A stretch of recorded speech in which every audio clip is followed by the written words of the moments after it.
bishop takes, and suddenly there's pressure down on b2. So for Hans, this is not an easy choice. And you see actually Magnus, he seems to be bopping to some music. Yeah. Magnus also has a Spotify playlist going. We saw the screen on camera when Hans was messing around with his playlist there, trying to switch up the tunes. Magnus also has a Spotify playlist. I'm not exactly sure what it is, but every player brought some sort of jams to jam to. God, I sound like such an old man when I say that. Any Pearl Jam? Any Pearl Jam and jamming, you know? But all right. The structure has changed. Magnus opens the B file, but the D4 knight is immediately being targeted. Yes, now White has 3 attackers on that square. Takes back, trying to get into the attack, and Black's knight steps back. It's not just to maneuver around. Rook F6 is a devastating threat all of a sudden. The bishop on A7 may be the best piece on the board. Of course, not the most valuable, but it's staring at the White king side. Rook F6 is a huge threat, and for Hans right now, he wants to figure out, how do I keep my king defended? He brings his knight forward to F5, a great decision by him. Rook F6 looks like a pin, but you need to make G6 work. So this is always going to be dangerous with H6 hanging, but it actually may be a threat right now. So Hans has to calculate very carefully, because if G6 is played, let's say Black at a free turn, and knight takes H6, check happens, the Black king steps up to G7, and this rook on F6 is doing serious damage all the way down to F2. So this is why the queen steps back. G6 no longer so threatening. The knight takes and then retreats to G4, which protects this loose pawn on F2. So right now, it seems like both players have everything under control. White's structure a little bit healthier. This A6 pawn, it's a long-term weakness, and this is really far down the line, but what Hans would like to do eventually is start pushing these pawns on the queen side, because that's where his advantage lies in terms of having an extra B pawn compared to his opponent's extra D pawn. I prefer to have the B pawn because it is more mobile here, and eventually I can push that up the board. But all focus, all attention in the center right now. It looks like both sides just trying to time their pawn pushes accurately. G6 now becomes an idea. The knight will have to retreat to E3 to blunt this bishop on the diagonal. So it looks at the moment like Hans, he still is in control, but for Magnus Carlsen, he's keeping steady on the clock, and he's just trying to come up with an idea that allows him to not just parry off some of White's threats and kick some pieces back, but to actually create ideas of his own. It might be this knight on D7 that needs to venture forward. What is a good square? I'm not quite sure at the moment. F4 looks like the best possibility, but that's a long way away. The knight would have to wrap itself around and take 3 turns to get there. So A5 played, and that is quite a move. Bishop takes A5, there was bishop takes F2. That pawn is defended tactically. So A5 just gaining space. A really clever choice from Magnus, and Hans just brings his king in the corner. He may want some F4 stuff at some moment, but that's why Magnus quickly kicks the knight, out of F5. The rook slides out of the way of the F pawn. And we could see some kind of F-pawn push eventually. Very risky stuff if Magnus goes for that. But it's one of these positions where White doesn't have the easiest plan either. So both players, they're holding each other. They're stopping the immediate threats. They're trying to come up with new ideas. And I think that Hans isn't exactly hiding his intentions. Rook F1 gets behind the pawn. F4 coming next. We would love to open files. Rooks need that in D1, but there is a pawn on C7 protecting a pawn on D6. That's a great pawn chain.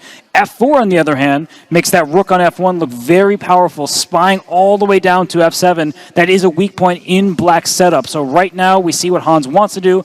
How does Magnus react? Does he say, okay, F4 is the plan, let me make a move like G5? Do not do that.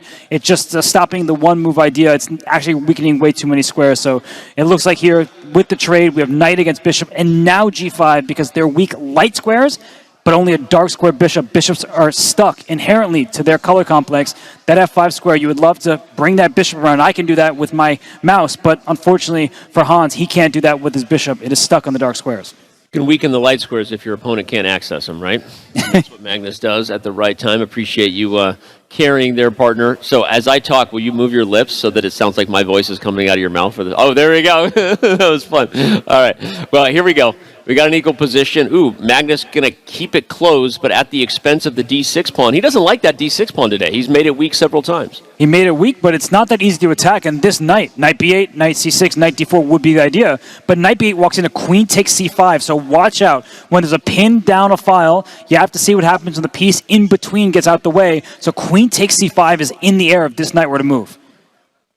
Indeed.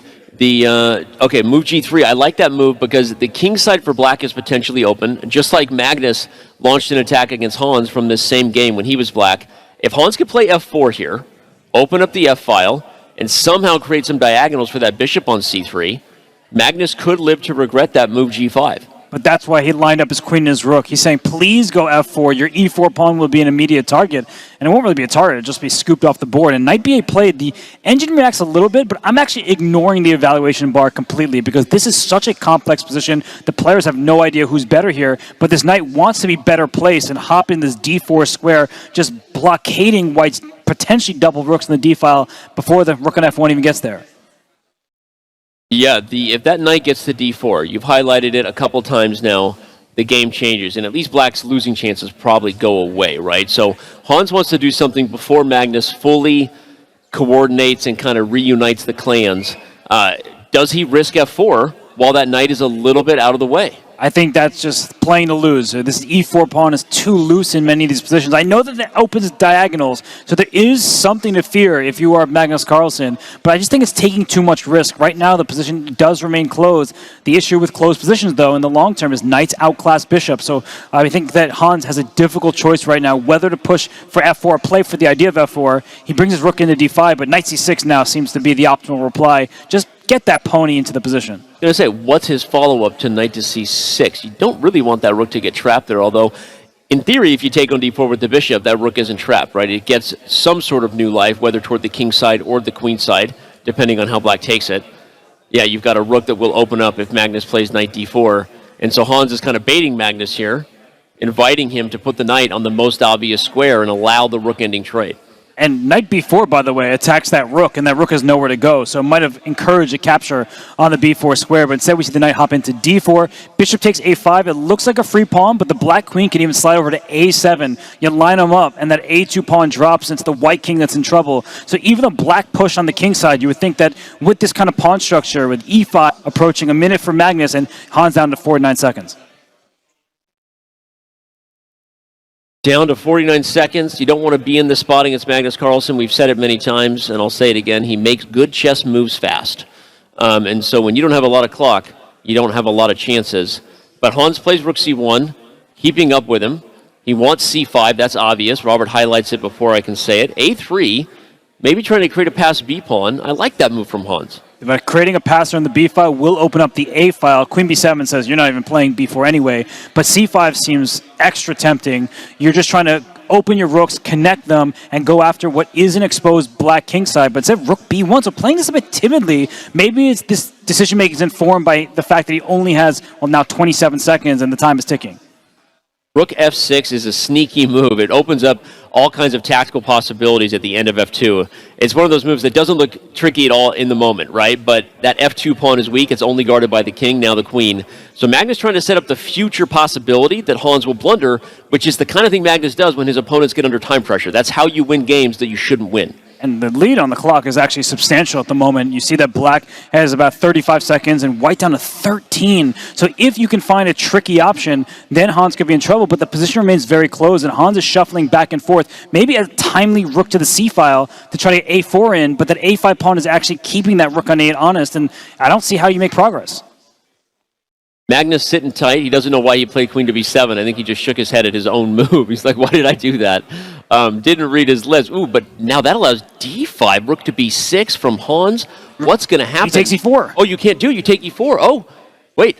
Hans is going for this forcing line. The queens are going to come off the board, or that white king might get in trouble. Yeah, this queen is under attack. King takes f6. It looks like your king is out in the line of fire, but again, there's not enough pieces for white to attack this king. So this rook on 8's in trouble. Queen e6 is the move you want to play, but you drop the rook in the corner, so the d pawn runs up. But Danny, the black king, I see the evaluation bar all the way in black's favor, but it looks risky. Oh, it's queen to d8, and the d pawn runs. Oh my god.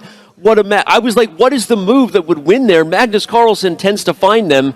Queen to d8, and that forces black to the defensive. Oh. And, okay, now it's like precision time. A second pass pawn. Oh, Magnus gives up the d pawn in the process, though. Yeah, that's not the pawn you wanted to give up. And the rook d6, that's not heading in the right direction. You have to go after the black king. And, excuse me, that's a second queen, and white's first is gone. Yeah. That's a win for Magnus Carlsen. Yeah.